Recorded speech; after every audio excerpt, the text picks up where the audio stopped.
Lucy Beebe Tobias is our guest artist today. Welcome to our program, Lucy. First, can you tell us how you transitioned from photography to illustration? Oh, thank you, Nancy, for asking. My first job in newspapers, I was a chief photographer, and I had to develop and print photographs for 13 different staff members. And I became totally hooked on photography. I thought it was an end in itself. And after a while, I started doing shows. I would show up on the weekends and have my photographs all framed. But then one day, I went to Ellie Shearer Homosassa Wildlife State Park, and I hung out with the manatees. And I was taking pictures, and then I stayed for one feeding, and I came back for another feeding. I went to the underwater bowl where you could see them underwater, and I was just absolutely fascinated by them. So I came home, that was in Ocala at the time, and I had swimming sisters. We swam 3 times a week at 5:30 in the morning. And in between laps, I told them about this visit and about the manatees and the way they undulated along and how they were so cool. We started talking about manatees, and that's where Mary Margaret was born. Well, I realized that I couldn't just use photographs. For instance, if you actually look at a manatee, they have faces only a mother could love. So I had to actually develop Mary Margaret Manatee, and I have to tell you that I had not done any painting or illustrating or anything since I was in my 20s, because I'd earned my living writing stories and taking pictures, and I'd just gotten away from it. I had to go out and buy watercolors. I had nothing. So I set up a little space on my dining room table, and every morning I sat down and imagined Mary Margaret Manatee. And this is the very first one that I came up with. She's smiling. She has lovely eyelashes, not something you would see in real life, but she started to become herself. And a friend of mine who's an artist came over. I asked her to come over and said, "Would you give me a lesson in water?" So we spent the morning with big sheets of watercolor paper and spraying them and throwing paint at them and rock salt and just having a wonderful time. And we did deep blue water for deep water and green water for water close to the surface. Then I cut those up into smaller pieces to use for Mary Margaret. But I realized that I had some wonderful photographs. And this is a real blessing. When I was with the New York Times Regional Group, they sent me to school. I got a degree in graphic design technology, and I thought, I can merge these two worlds. So I opened up Photoshop, and I put in a picture of some grasses that I really liked. There's the grasses. That is an actual photograph of grasses.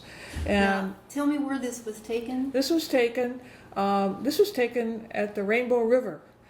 Actual grasses waving in there, and I put a filter on so I could see through water, and and these are the very grasses that Mary Margaret eats. So I was it was perfect, and I was able to put the photograph in of grasses, and then I could put Mary Margaret in with it too. So what I ended up with, and it's kind of sad to talk about it in a way because it's magic when you see the pages, and then when you say how it's done, you kind of deconstruct it. But Mary Margaret is now in the grasses. There's a place here. Here she is. That's an actual photograph. But she's in the water with Billy Blue Heron. I knew I had to develop a series of characters. Billy Blue Heron, who's so sad and alone. Oliver the Otter, who likes to jump in the water. Rocky Raccoon, who helps with a picnic. All these characters had to be developed in watercolor as illustrations, and then I brought them into Photoshop, and I added them. I added pieces of water.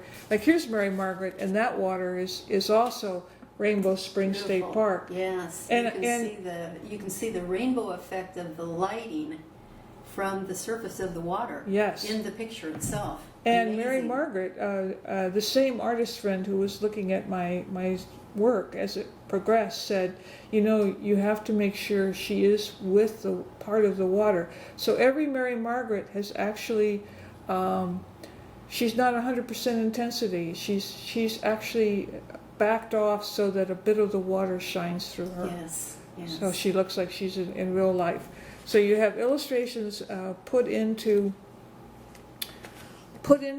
real life things. I took another class on how to do clouds. How do you do clouds? Oh, And I so think I could clouds learn. are some of the hardest things in Yeah, the world. it is. But I knew she would poke her head out of the water and she needed clouds and sky. Yes. So I had to take that class too. So my prep work was taking a class in water, buying new paints, and then taking my drawings. By the way, this Mary Margaret is smiling on the very first page. That's 2 weeks worth of work. Every single day I would sit down and work for about 2 hours and produce at least 1 or 2 Mary Margarets.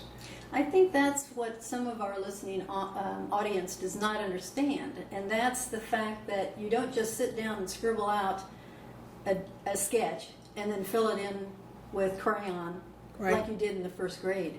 You know, some of these works of art, and actually when you buy a children's picture book, you're talking, how many pictures do you have in there?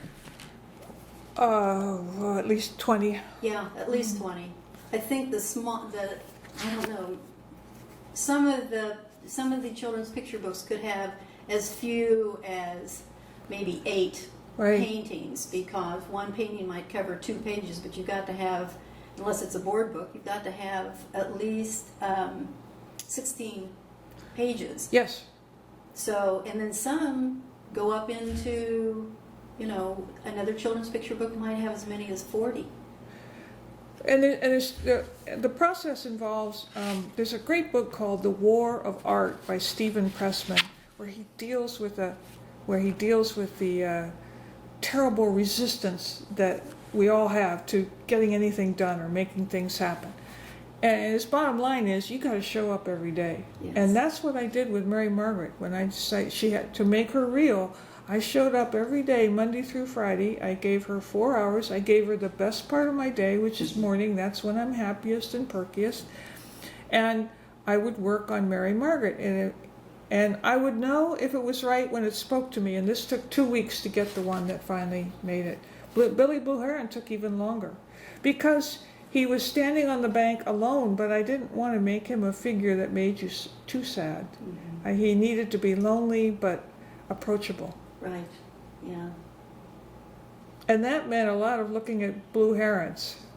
I moved to Sarasota somewhere during this process, and I found myself going to the Bay Park a couple of times a week, take my dog with me and my camera, and I was photographing herons in the shallows looking for fish, so I could get that feel for what Billy Blue Heron is like.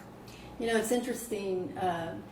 Different writers use different processes in their writing.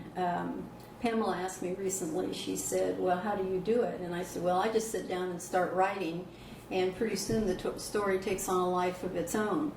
As an artist, I don't know, I think it's more difficult yet being an artist even than being a writer, because the writer has an opportunity to rewrite and rewrite and rewrite. And I know in my own art, I rewrite and rewrite and rewrite, and I know I waste an awful lot of paper before I finally get it to where I'm satisfied with it. Are you finding? Yes, that Mary Margaret is a total of 6 years in the making.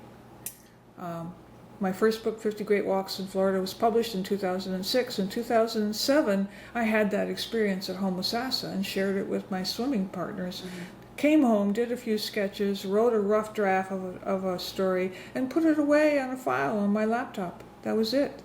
And she languished for years until I went to a class in DeLand for children's illustrators in 2011. And I brought what little bit I'd done. And I said, well, here she is. She isn't much. And they said, we love her. Make her happen. Yes. And they empowered me to finish Mary Margaret Manatee. Oh, hanging out with other illustrators who were going through the same things, anguish that I had. Is it harder for artists? Yes, I think it is.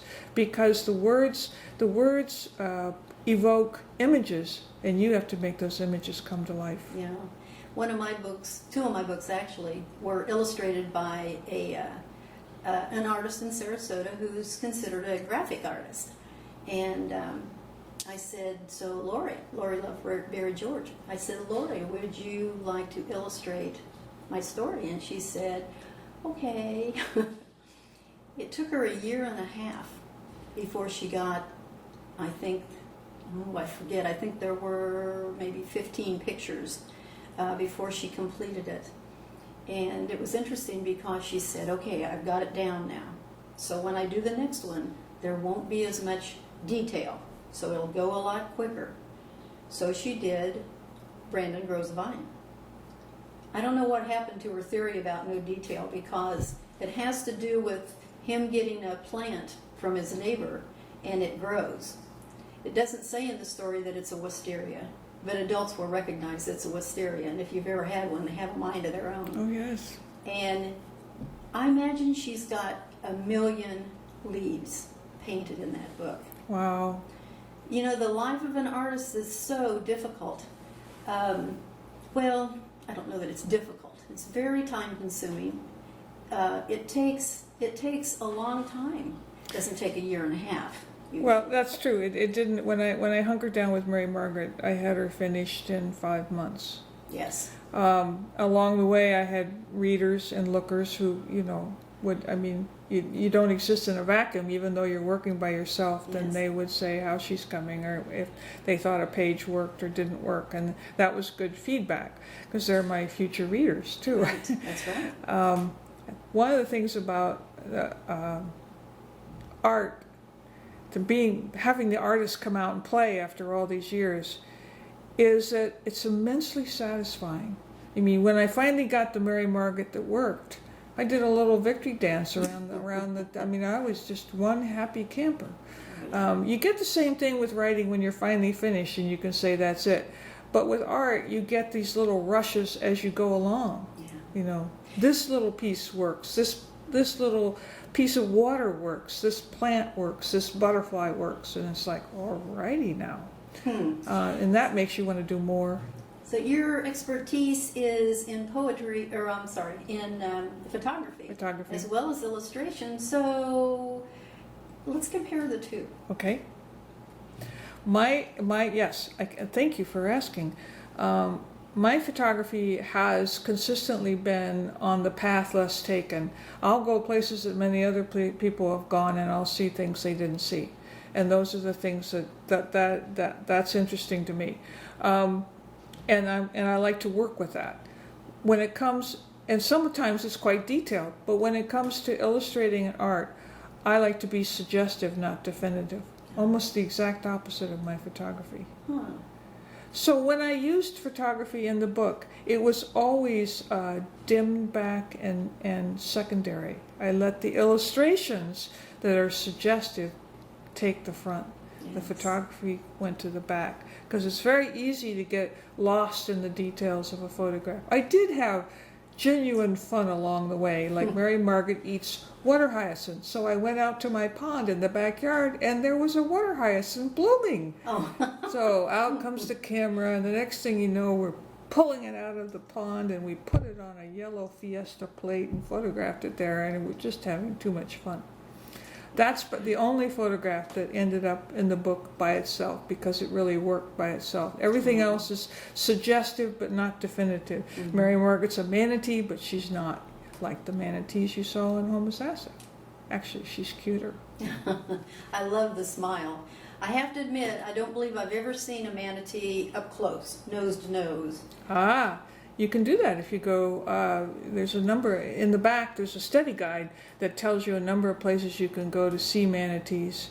Right here in Sarasota, Moat Marine, they have 2 manatees in an aquarium where you can walk right up to the glass and watch them eating and see them up close and personal. Yes, and what is it they eat besides hyacinth? They eat, if you've ever been in a canoe on a river, you'll see these big beds of grass that are long grasses that are swaying in the current.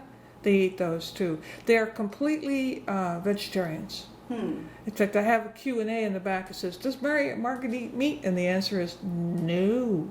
Oh, so in the back of the book you have interesting questions for the children. Questions, and also there's for the artist, we have 2 pages, one of water hyacinths and one of Mary Margaret, with a question, what does she do with her tail? She undulates. And then, actually for older children, more like 8 to 12, how to help save Mary Margaret's friends and things you can do. Oh, what a good idea. Yes. Yes. Projects that you can get involved in.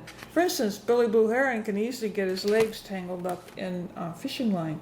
So people, if you're fishing, if you cut your line, you need to roll it up and put it in the trash and take it home with you. Yeah. I was out on one of the public piers one day, and of course there are always fishermen out there, and a pelican came in. And as he's pulling the line with the fish on it, the pelican grabbed it. And I got there just in time to see the man pulling in one direction, the pelican pulling in the other direction. And I was really in a quandary because I couldn't decide if, your first thought would be the man doesn't want to give up his fish. But if you think about it, in that fish, there's a hook. Yes. And you don't want that in the pelican either. It's a real danger. And so, oh my gosh, I don't know how you would handle that. It's a very, if he could get the pelican close enough that people could throw a towel over it and get it, then they could probably They can't see get the fish out Yeah. with the hook. Otherwise, he's going to cut his line, Mm-hmm. and that pelican is going to eat a fish with a hook. With a hook in it. Yeah, Yes. that's an issue. And one of the nice things about Mary Margaret is that she lives on a river and she makes friends. She tries to get a butterfly to come swim with her, and the butterfly tells her why she can't get wet. So you start to get a sense of that web of life, which you just brought up beautifully, because the pelican is part of the web, the fisherman is part of the web, and they interacted. Yes. And sometimes it's not always a good interaction.